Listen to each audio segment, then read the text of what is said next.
His generosity knew no boundaries. The night he almost gave up was the same night a stranger changed the direction of countless lives, though no one realized it yet. Rain fell in heavy sheets, blurring the city lights into trembling halos as he stood under a flickering street lamp with empty pockets and a heavier heart. His shoes were worn thin, his coat smelled of damp concrete, and his hands shook, not from the cold alone, but from the quiet fear that maybe kindness no longer existed in a world that had taken everything from him. He did not know that this moment, soaked in despair, was the beginning of something far greater than his pain. If you believe that kindness still matters, that second chances can change destinies, take a moment to like this video, share it with someone who needs hope, comment your thoughts, and subscribe to the channel, because stories like this are reminders that humanity is not lost. His name was Aaron, and for most of his life, he had been invisible, not ignored on purpose, not rejected outright, just unseen, the way people step past cracks in the sidewalk without ever noticing them. He had once been a man with dreams, with plans neatly folded into notebooks, with a small apartment and a job that promised stability. But life had a way of unraveling things quietly. A factory closure took his job. Medical bills swallowed his savings. A series of small misfortunes piled up until they became a wall too high to climb. When he finally lost his home, there was no dramatic explosion, no single villain, just silence and closed doors. Living on the streets taught him lessons no book ever could. He learned how hunger sharpens time, how minutes stretch endlessly when you are cold, how pride dissolves when survival becomes the only goal. He saw the city from below, its discarded food, its hurried footsteps, its averted eyes. Yet, even as the world seemed to turn its back on him, something inside Aaron refused to harden. He still noticed people. He still remembered faces. He still believed that pain did not excuse cruelty.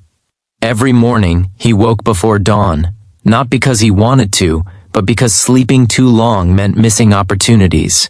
Opportunities were rare and fragile things.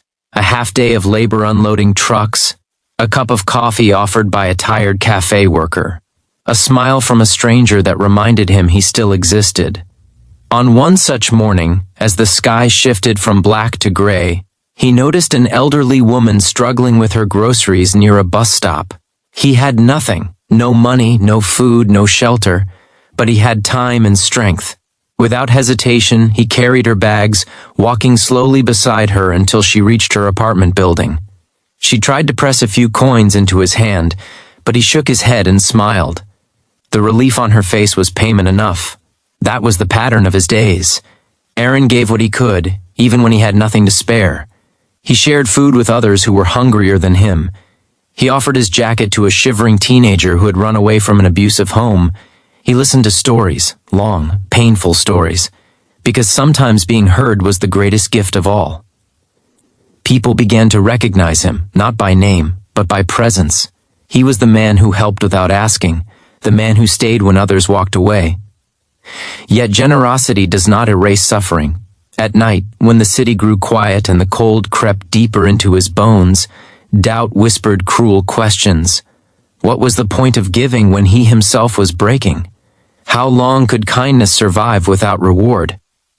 There were moments when exhaustion pressed so heavily on his chest that breathing felt like work. He wondered if his compassion was foolish, if the world would ever give back even a fraction of what he offered so freely. The turning point came on a winter afternoon colder than most. Aaron had found temporary work at a construction site, sweeping debris for a few hours. His hands were numb, his stomach empty, but he was grateful. As the day ended, he noticed a young man collapse near the site's fence. Panic rippled through the workers, but no one moved. Aaron ran. He knelt in the dirt, holding the stranger upright, calling for help with a steady voice that surprised even him. An ambulance arrived, and the young man survived. Before being taken away, he gripped Aaron's sleeve with tear-filled eyes, whispering thanks through trembling lips. What Aaron did not know was that this young man was the son of a local business owner, someone with influence and resources. News of the incident traveled quickly, not as gossip, but as gratitude. A few days later, Aaron was invited into a warm office, offered food, clean clothes, and a job. Not charity, but opportunity. He accepted with shaking hands, unsure if this was real or another illusion that would fade by morning. The job was modest, but it was a start. Aaron worked harder than anyone expected, arriving early, staying late, treating every task with care. He saved slowly, moved into a small room, and began rebuilding his life piece by fragile piece. But something remarkable happened as his circumstances improved. His generosity did not diminish. If anything, it expanded. He remembered too well what it felt like to be unseen, and he refused to forget. With his first stable paycheck, he bought meals for those still on the streets. With his second, he organized a small food drive. With time, his efforts grew into something larger.